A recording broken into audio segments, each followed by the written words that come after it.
Hello, welcome back to my channel. 2 videos in 1 week.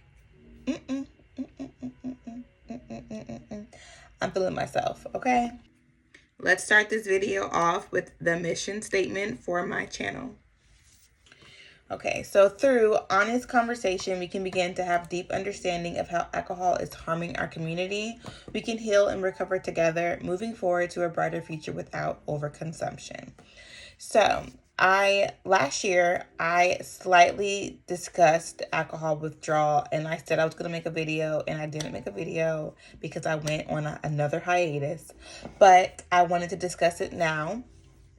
It's very important because you don't realize that you can have alcohol withdrawal until it's too late when you're in it, and it's just not fun. And that's what happened to me. So I want to discuss what alcohol withdrawal is, what is happening, why you have it, and who has it. Okay? Let's go ahead and define what alcohol withdrawal is. I am going to be on my computer. That's why you see me looking this way. Yeah. So alcohol withdrawal is a range of symptoms that can happen if you stop or significantly reduce your alcohol consumption after you have used it long term. It affects people with AUD, which is alcohol use disorder. And AUD is the most common substance abuse disorder. About 28.8 million adults are affected by this. And that's such a big number. It's such a big number. I'm going to do another statistics video because I was going through them again this year. And I was like, you know what? I want to break it down even more, especially for people that are like a numbers. I am not a numbers girl. I don't really like math that much, but with statistics, I love looking at the statistics. I love looking at the science. And so I think it's important to see the scope of things, to like have it broken down that way.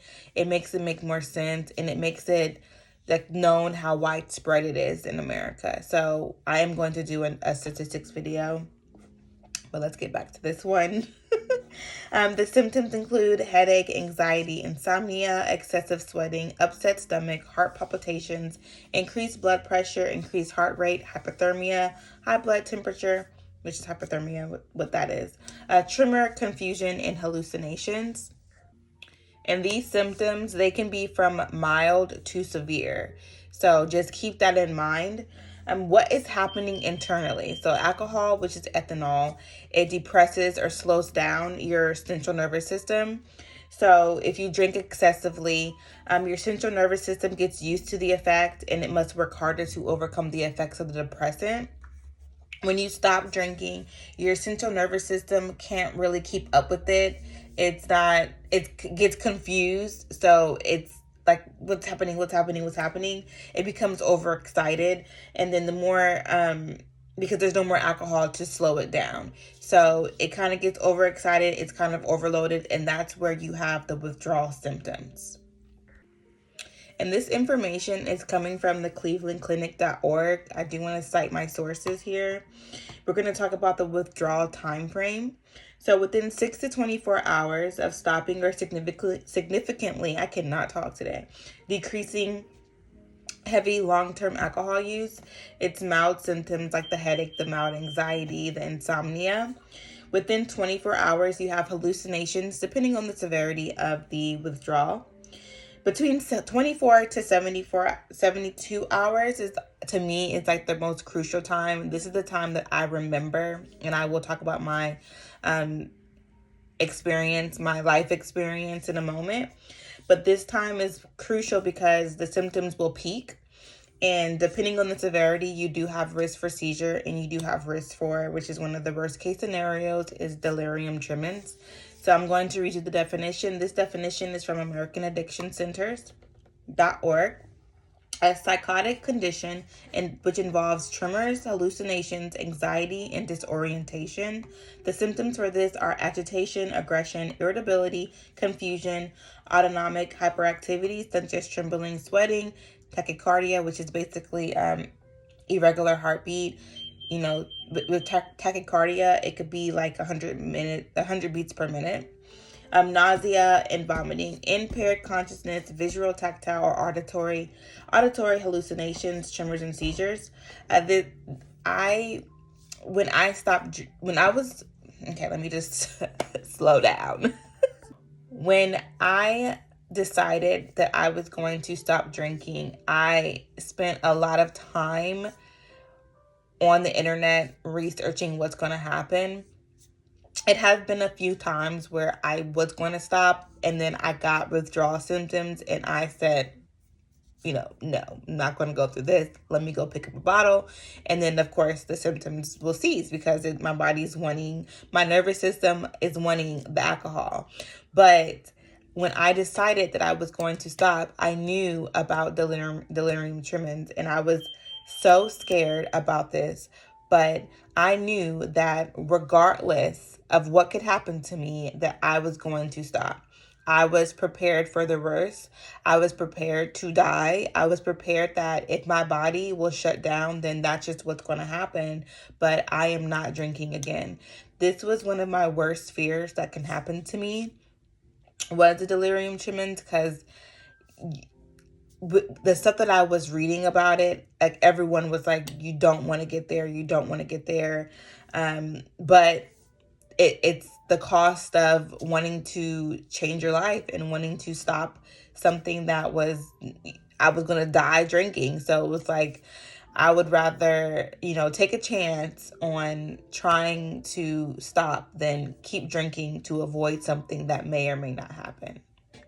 And so when I stopped drinking, I'm going to just give you some of my personal experience. I was at my aunt's house. I was in her basement, and I think I was there for at least 5 days. I went through disorientation. I felt extremely ill. I went through almost all of the symptoms. My anxiety was crazy. I could barely drive because everything was just overstimulating me. My nervous system was just all over the place. Like I can feel, even if I felt the sun in my eyes or someone talking to me, I just felt like I was just so out of body. And I think that's why being grounded and being sober is so important to me now, because of those 5 days that I stayed in my aunt's basement. It was like life or death. I was fighting. My body was really fighting for my life and fighting to get on the other side. And it was the scariest, and I've had 2 children. It was the most scariest time period of my life because it really felt like life or death. And so I have been sober. It's been 3 years since I have been sober, and I still have like flashbacks of that time when I was ending my career of drinking. That's how traumatic the experience was for me. And I never heard of it before. I've never heard, you always hear of the, drug addict that is coming down and they're itching and, on the movies, but you never really see an alcoholic who is coming down off of their high. And it was so crazy to me because I'm like, I've never even heard anyone talk about or say anything about this. So it was just very traumatic, and I never thought to think like, what's going to happen when you stop, like what's going to happen to you. So I definitely wanted this to be a video that I put out. So it's a quick video. It's very simple. It's very to the point. And that's how I usually operate. I do like just black and white. This is what it is. And this is what can happen. If you have questions, please, please, please just reach out to me and ask them. I am more than happy to. And I also want to say, and I do want to be serious, if you are thinking about quitting, I highly suggest that you have people that you love, that love you, and that care about you to be there in your corner while you go through this. It's not an easy task, especially if you have been drinking for years, months, binging, however. You can say how severe you think that it's going to be for you. No one can do that for you. No one can jump inside of your skin and say, okay, let me assess this. You have to assess it for yourself. I didn't go to the hospital, and by the grace of God, here I am. But that doesn't always happen like that. And I feel like you have to be an advocate for yourself, be honest with yourself, and figure out what your next step is as far as quitting. You have to take it seriously because these symptoms can get out of hand. And I've heard stories about it. And like I said, I didn't go to a medical center or go to the hospital. And it was my symptoms were extreme. And I still am traumatized by it. So please take it seriously when you are deciding to quit. Take care of yourself and pay attention and listen to yourself. Be honest with yourself if you think you can do it without medical treatment or not. Be honest with yourself. It's very important for you too. So this video was very short and sweet. I hope that you enjoyed it. I hope that you learned something. If you have questions, please ask them. That is what I'm here for. And I'll see you in the next video.